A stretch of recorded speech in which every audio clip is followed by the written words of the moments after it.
Thank you very much. It was just announced by Attorney General Barr that they've caught the killer of Legend Tefaro, horribly shot, young man, wonderful young man. And we have this just came out 2 minutes ago. So Attorney General Barr just announced, as you know, we named Operation Legend after Legend Tefaro, where we're going to be helping out and are in the process of helping out cities throughout our country that have difficulty with crime, in particular certain types of crime. So that's really good news. They caught the killer of Legend. Today we saw Joe Biden continue to politicize a pandemic and to show his appalling lack of respect for the American people. That's what it is. At every turn, Biden has been wrong about the virus, ignoring the scientific evidence and putting left-wing politics before facts and evidence. Sleepy Joe opposed both the China and the Europe travel bans. You know that. He opposed the China travel ban that I instituted very early and the Europe travel ban that I instituted quite early. If he had followed, if we went after and listened to his advice, hundreds of thousands more people would have died. This is according to many people. I believe that Dr. Fauci agreed with that. He said that President Trump made a great decision when he put the ban on China. Joe Biden wants to fling open American borders, allowing the pandemic to infiltrate every U.S. community based on his policies. He wants to have ridiculous open borders. I've been saying from the first day I started campaigning for this great office that you have open borders, you don't have a country. You don't have a country with open borders. So he wants open borders. The Democrats want open borders. And if you take a look at our southern border, we would have criminals pouring through. The wall is getting close to 290 miles long, and it's having a huge impact. So we disagree with him on that. That's one of the many things that we disagree with. But while Joe Biden would allow rioters and looters and criminals and millions of illegal aliens to roam free in our country, he wants the federal government to issue a sweeping new mandate to law-abiding citizens. He wants the President of the United States, with the mere stroke of a pen, to order over 300 million American citizens to wear a mask for a minimum of 3 straight months. I guess this just happened. He thinks it's good politics, I guess. No matter where they live and no matter their surroundings, because different states are much different, both in terms of the atmosphere itself and also in terms of the corona problem. He does not identify what authority the president has to issue such a mandate or how federal law enforcement could possibly enforce it, or why we would be stepping on governors throughout our country, many of whom have done a very good job, and they know what is needed.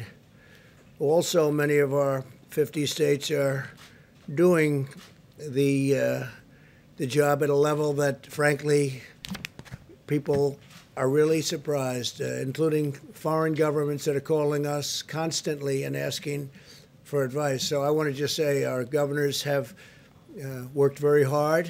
They've worked with Vice President Pence and myself and everybody else that's been going. We have Scott now involved, and so Scott, congratulations, but you'll be working with a lot of governors. You've already started, and Dr. Fauci and Dr. Birx.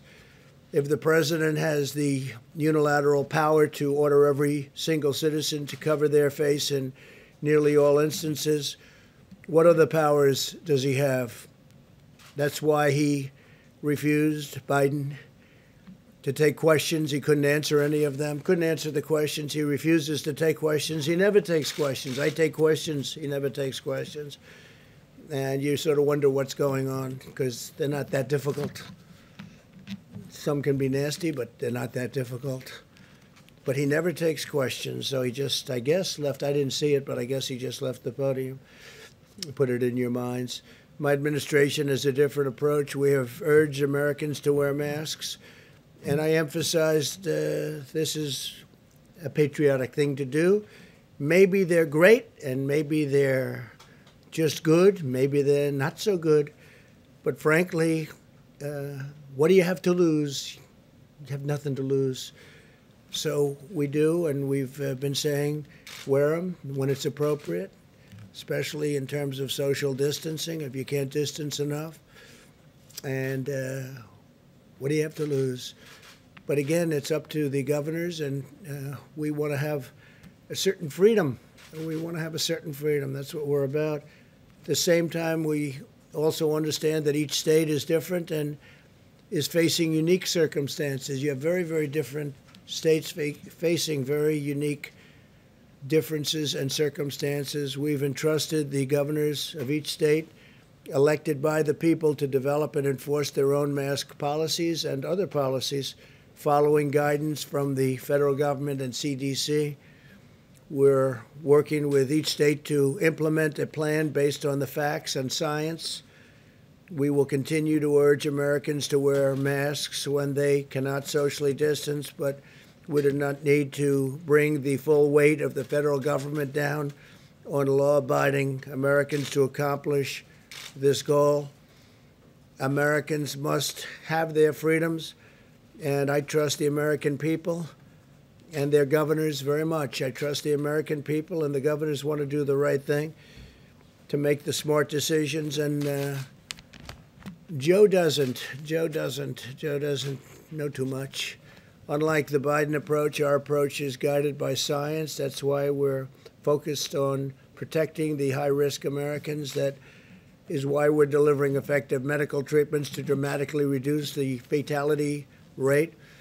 And that is why we're developing a vaccine and therapeutics in record time. You'll see that, I think, very soon. Sleepy Joe rejects the scientific approach in favor of locking all Americans in their basements for months on end, which I think is something that Scott would be very opposed to. I think I can speak for you. We've been dealing pretty strongly over the last number of weeks. But he wants them in the basement for months on end. And you have governors that have been very, very strict on keeping people in their houses, keeping people in their, wherever they may be, apartments. And frankly, I don't think the results are necessarily better than other results.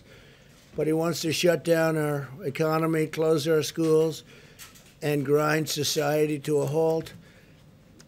And he wants it done by a federal decree. This would lead to a crippling, long-lasting depression. This would be a crippling, long-lasting depression. And yesterday I showed you the numbers about how well we're doing coming back with auto sales and auto manufacturing and used car sales and housing sales at numbers that nobody would have believed. And we're back and very strong. It's a very strong V. It's almost a straight-up V. We'll be discussing that over the next couple of days. But the economy is coming back, and the employment numbers over the last 3 months are a record in history of our country. And we'll be back next year. I think we'll be maybe even stronger than the previous year, where we set every record in the book on employment and stock market. By the way, our stock market numbers are very close to record, and NASDAQ is actually record over the last 14 days, 14 times now. It's been record, and that's during what we hope will be the more final stages of the pandemic.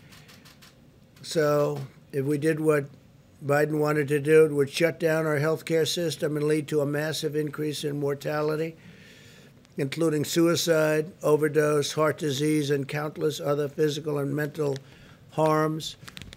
It is very, very bad on the other side of the equation when you do something like that. Those shutdowns are very punitive, very punitive. They hurt a lot of people in a lot of different ways, through depression, through suicide, through so many other things, alcohol, drugs. Biden's approach is regressive, it's anti-scientific, and it's very defeatist. but it'd be very bad for our country. While Joe Biden has been playing politics from the sidelines, he has no clue. We've been solving problems and delivering tremendous results. The most advanced and robust testing system on the planet, the #1 producer of ventilators in the world by far, unprecedented industrial mobilization, biggest since World War II, Operation Warp Speed to deliver life-saving treatments and very soon a vaccine. What a plan by Joe Biden has actually laid out would do, we've really already accomplished. In fact, many of the things that was well reported over the last few days, every single thing he said to do, every single thing we did, and we did them well. So Biden has no idea on his own. He only knows what he thinks we should do, and he spews it out, and then I guess you could say he plagiarizes, and he really did in our case, because every single one of the events, I think, Kayla, we can say that was something we had already done. So we'll defeat the virus, but not by hiding in our basements. He's got to come out of his basement. We'll defeat this virus through a common sense mitigation effort, shielding those at highest risk and unleashing America's medical and scientific genius, which is what it is. And we've already been doing it, and we're very close to having something that's going to be very, very special in the form of therapeutics and vaccines. To Joe, I would say stop playing politics with the virus, too serious. Partisan politics has no place here. It's a shameful situation for anybody to try and score political points while we're working to save lives and defeat the pandemic.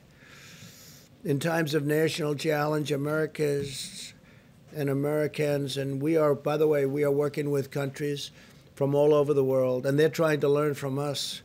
And some of the countries that you spoke most well about are having a tremendous surge right now, but it'll work out.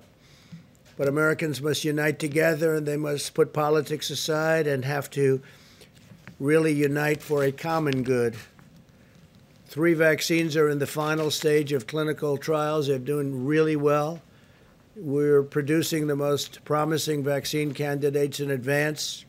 As you know, part of the largest industrialization ever. It's incredible when I meet with heads of companies that are doing this, that are the best companies anywhere in the world. It's incredible where they are, how they're doing, and the speed with which they're doing it, and also the speed with which the FDA is approving things. Because by any other standard, you would have been 2 or 3 years away from being at the point that we're at. By the end of this week, we will have shipped 1,846 rapid point-of-care testing devices to nursing homes, which are a very important source, as you know, for people that are not handling the plague from China very well. This week alone, we're sending 992 testing devices and 450,000 tests to more than 950 nursing homes across the country. And these tests are incredible. These are tests that are all new, very modern. And we're also getting on the tests that are not done immediately with the 5 to 15-minute timing. When they do send them to a lab, they're coming back now in 3 days. So it's a 3-day process, which is about as good as you can do. You have 1 day of delivering, 1 day of receiving, and 1 day in the lab. We're also requiring all nursing homes to test all members of their staff at least weekly. By unleashing America's scientific genius, we have delivered effective treatments. The case fatality rate for Americans over 70 has declined by about 85%. That's a fantastic number. It's declined. That's case fatality. It's declined by 85%. Europe has seen 40% more excess mortality than the United States compared to a non-pandemic year. So you hear the numbers, and those numbers are very interesting, but that's the way it is. We continue to urge all Americans to wash your hands, socially distance, wear a mask when necessary, and when you cannot, distance and protect very importantly, the vulnerable, protect people that are older, and especially people that have problems with heart or diabetes or some other problem. Earlier today, very exciting news, very big news all over the world. They're talking about it all over the world. It was amazing. We finalized a historic peace agreement between Israel and the United Arab Emirates. After half a century, Israel and the United Arab Emirates will fully normalize their diplomatic relations. Nobody thought this was something that could happen for a long time. This is the most important diplomatic breakthrough since the Egypt-Israel peace agreement was signed over 40 years ago. We have Ambassador to Israel, David Friedman, here. Thank you, David, for being here. We very much, you would agree that this was a big day for Israel and a big day for the world. Good. Thank you, David. You've been fantastic, too. Fantastic ambassador and representative of our country. Thank you very much. The deal that was reached today will enable Muslims to have far greater ability to visit many historic sites in Israel and to peacefully pray at the Al-Aqsa Mosque, which is very important to them, which they've wanted to have access to for many, many decades. This is a monumental step to forging ties of cooperation in the Middle East, and I think you're going to have other countries come forward. I can tell you we already do, and they want to make a deal. You could have peace in the Middle East. It would be fantastic. Israel is also suspending settlements in the West Bank, which is a big deal, a bold step toward achieving peace. Israel and the United Arab Emirates have also agreed to immediately expand and accelerate scientific collaboration to develop effective treatments and vaccines to defeat the China virus. They've both been hit. Virtually every country has been hit, 188 countries, and to save lives in their region and in their world. So they are working very much on the vaccines also with us. And again, some very good news is going to take place with respect to that. Our unprecedented diplomatic engagements laid the groundwork for this historic peace agreement, which was just announced a little while ago today. We will not rest as we continue to work toward a world of greater harmony and prosperity for all. I want to thank Prime Minister Benjamin Netanyahu of Israel and Crown Prince Mohammed bin Zayed of the United Arab Emirates, two fantastic people, for their vision and their leadership, and I look forward to hosting them at the White House very soon to formally sign the agreement. We'll probably be doing it over the next, I would say, 3 weeks, and they'll be coming to Washington. So that was a tremendous day. That was a tremendous thing that happened, and it's a great sign. We have a lot of other interesting things going on with other nations also having to do with peace agreements. And a lot of big news is coming over the next few weeks. And I'm sure you'll be very impressed. And more importantly, it's a great thing for our country, a great thing for the world.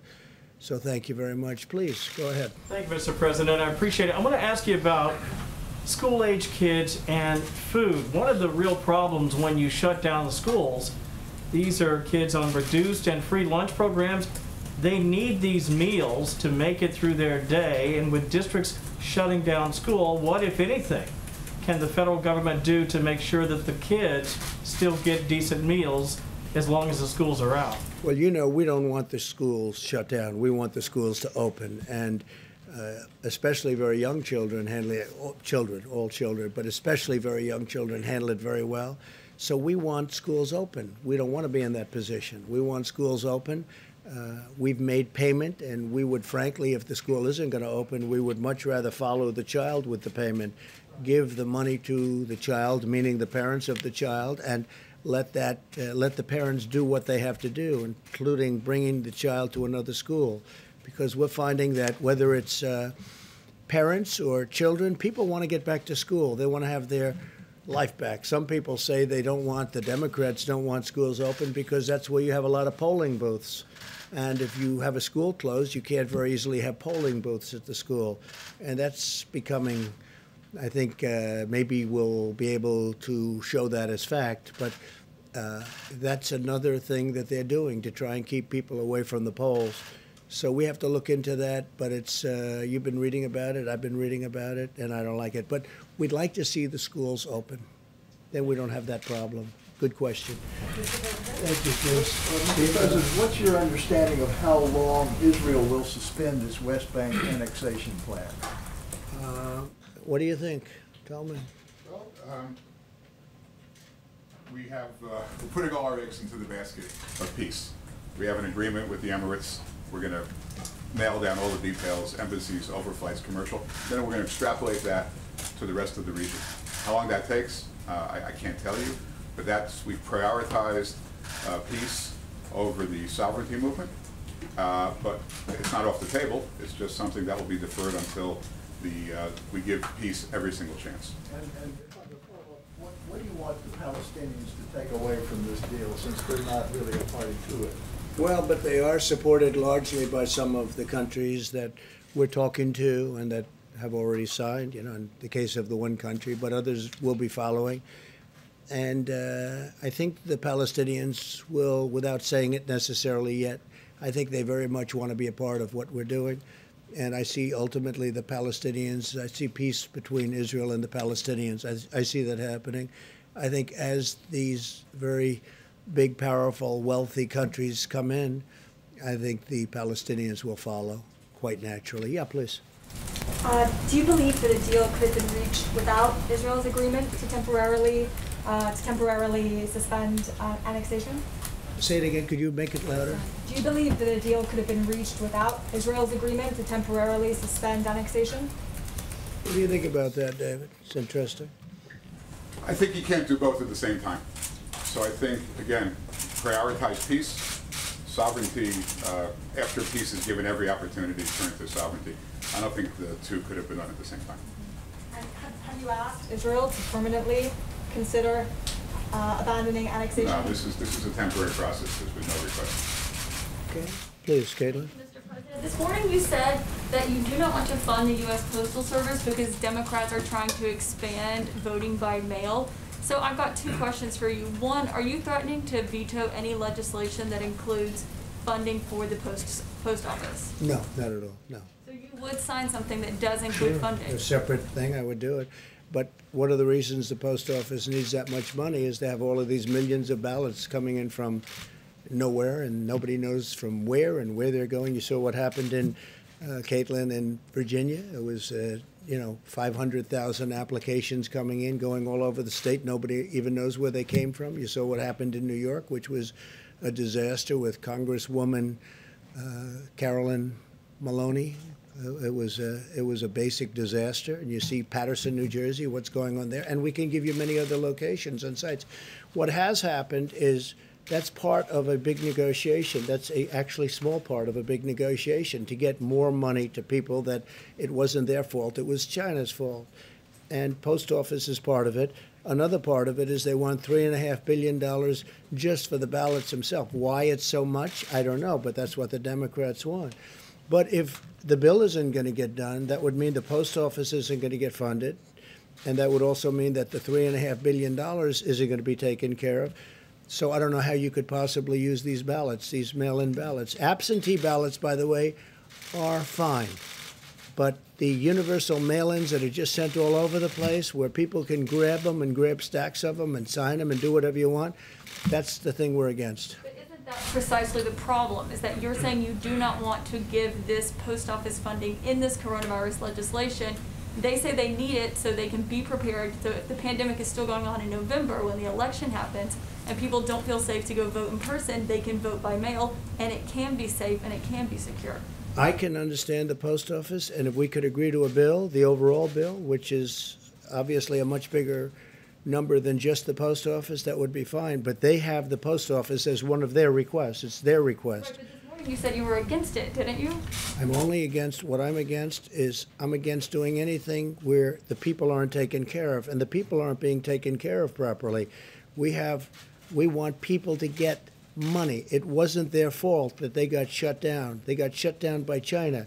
So whether it's the post office or whether it's the $3.5 billion. You know, they're asking for $3.5 billion just for the universal mail-in ballots, but they're not willing to make a deal.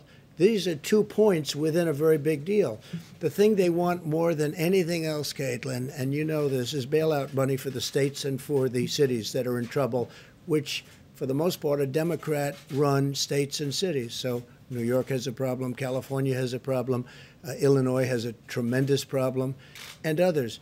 They want to be able to bail out these states, and we don't want to be doing that, or certainly don't want to do it to the extent. They're looking for $1 trillion. We don't want to be doing that. Please, go ahead. I'm just really confused, because this morning you said they need that money in order to make the post office work so it can take all these millions and millions of ballots, and you said that would be fraudulent. So it sounded like you said you're bluffing. No, I said it will end up being fraudulent, because if you look at what's happened over the last few weeks, just look at the few instances where this has happened, it's turned out to be fraudulent. Well, if you look at New York, it was fraudulent. If you look at Paterson, New Jersey, it was fraudulent. Of course there is. The whole thing is a mess. In fact, Carolyn Maloney's opponent he's gone crazed. He said they took the election away from him, and he may be right. I think they should redo that election. And if you look at Virginia, it's terrible. Look at some of the things that have happened in California. Look at California, where they found 1 million non-eligible voters. That was done by Judicial Watch, Tom Fitton and Judicial Watch. We have to have an honest election. And if it's not going to be an honest election, I guess people have to sit down and think really long and hard about it.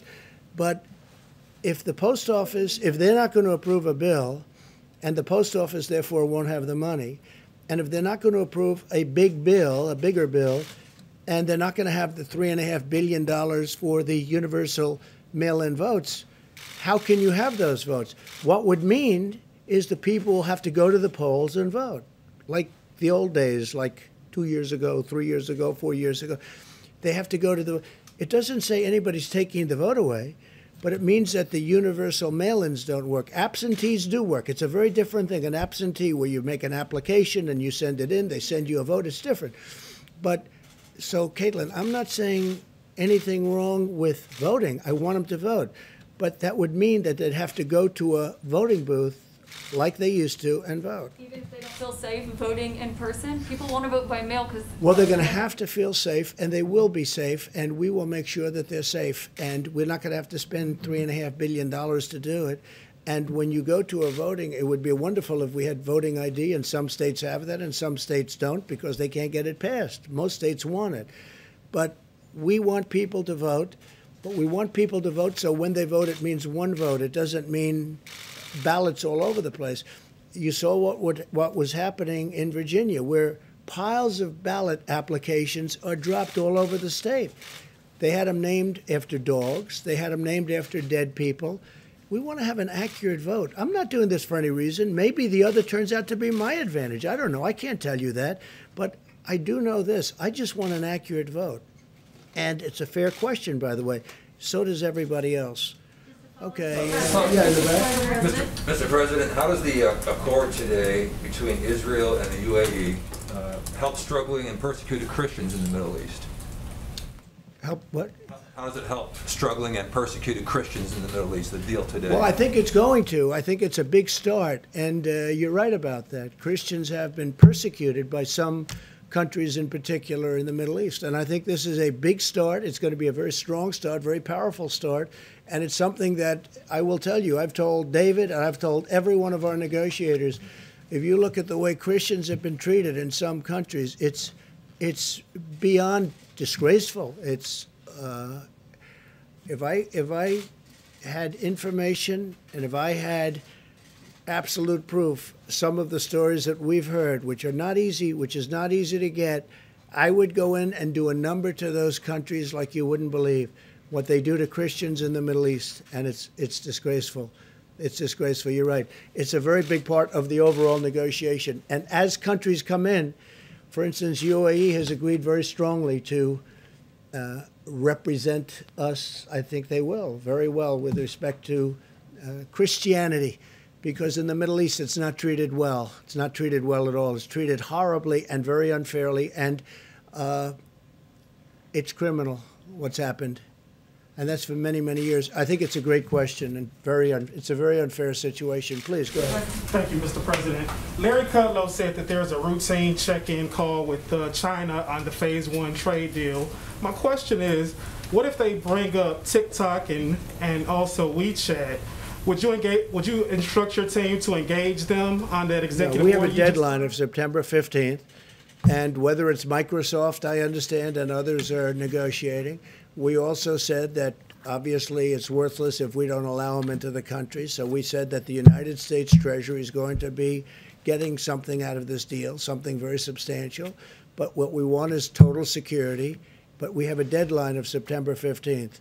So I know Microsoft and others are very interested in it. But that's our deadline. And it has to be proven to be totally secure. We don't want to have any information going into China with what we've been through. And I have to tell you, you talked about the deal. You mentioned the Phase 1 deal. Well, the Phase 1 deal, it's a very interesting situation because you've been hearing the largest order of corn in history, the largest order of soybeans, the largest order of beef. They've done more than they've ever done. So you're going to have to figure that one out. With where I'm coming from, I could have, because they see my attitude. My attitude toward China is not friendly, but they have gone into orders that are extremely large, and our farmers are very happy. But with what they did with respect to the pandemic, the plague that came in from China, it just is a different feeling. It was an incredible deal, but I have a very different feeling. But they are giving the Midwest, our farmers, among the largest orders they've ever seen. Somebody told me today, Bob Lighthizer, that it's about 40% of what they're selling now is going to China. So maybe they're trying to make me change my mind a little bit, because you know my attitude on China, and it hasn't been very good. Well, we're not talking to them, no. We're talking to the companies. In theory, it's a company, but it's a company within China. That means China. And the deal will have to be substantially beneficial to the United States, and we need total security. Okay? Mr. President. Mr. President.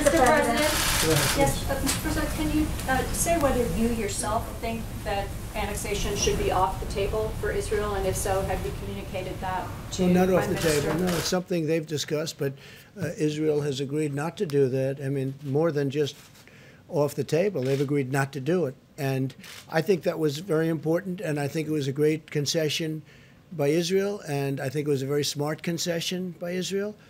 But, David, do you have anything further to add on Prime that? Minister was pretty clear today at his own press conference that he considers this to be a temporary suspension and that the deal would still be open to him at some point in the future. I'm asking what you think he should do. Should he Well, actually right now, write it all I off? can say, it's off the table.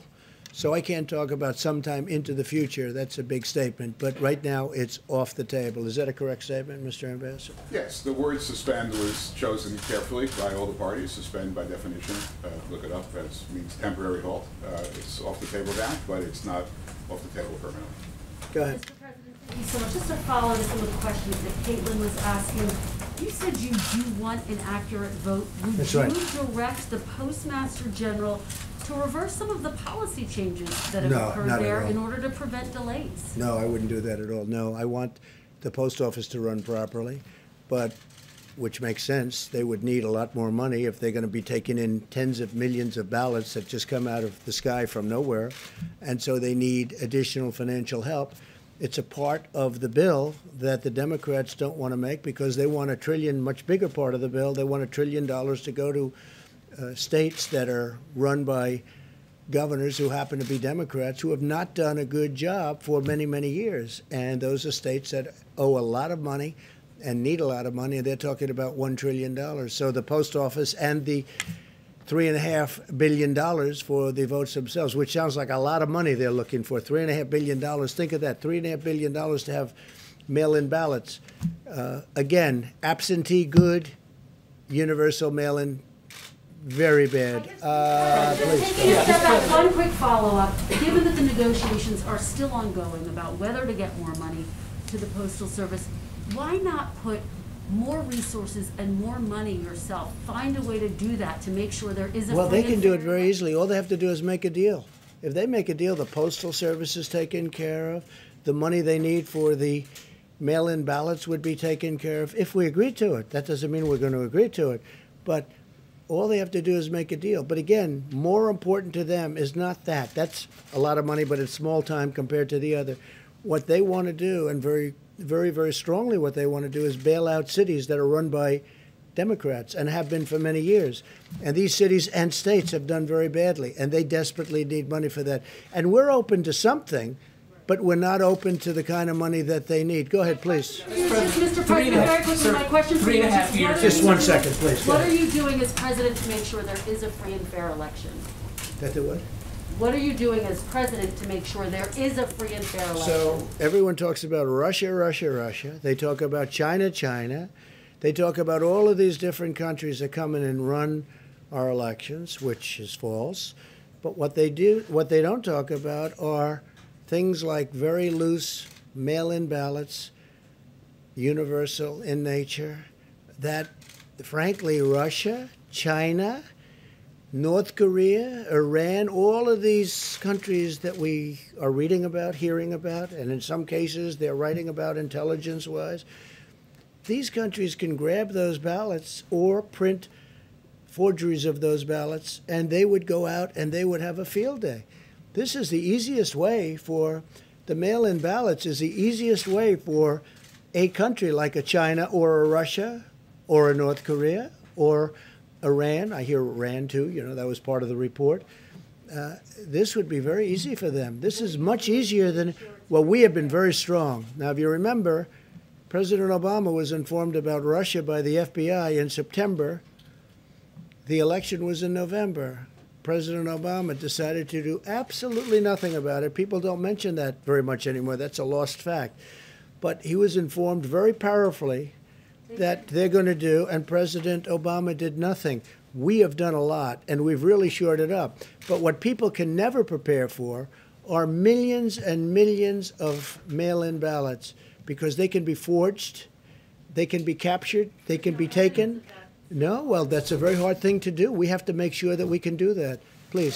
So, Mr. President, after 3.5 years, do you regret at all the lying you've done to the American people? On All the what? everything? All the lying, all the dishonesties. That who has done? You have done. Tens of thousands. Yeah, go ahead, please. Please. Go ahead. I wanted to ask about the payroll tax Go ahead. cut. One, is it going to be optional or mandatory for employers to defer and not collect the payroll tax? So we're- and if I have a follow-up on The that. payroll tax is very important and a very big benefit to people, as you know, to companies, because we want the companies to be strong, but now directly to people. And it's a very big number, and we're taking care of it, and this will go directly to the people, the workers within the company. It's a payroll tax. It's called a payroll tax cut. We're cutting the payroll tax, and it's a very large number, and that will go directly to the workers of the company. Well, if employers collect that through FICA, will that be are they going to be required not to collect that money? You mean later on? You mean later on at a later Right now, date? so September 1, when I get my paycheck, will The it be up to the employers will collect it and give it, most likely. The employers will collect it and give it. Okay? Please go ahead. Mr. President, I have 2 questions. The first one on domestic politics. There are claims Can't understand a There word are you're claims saying. circulating in social media that Kamala Harris is not eligible to run for vice president because she was an anchor baby, I quote.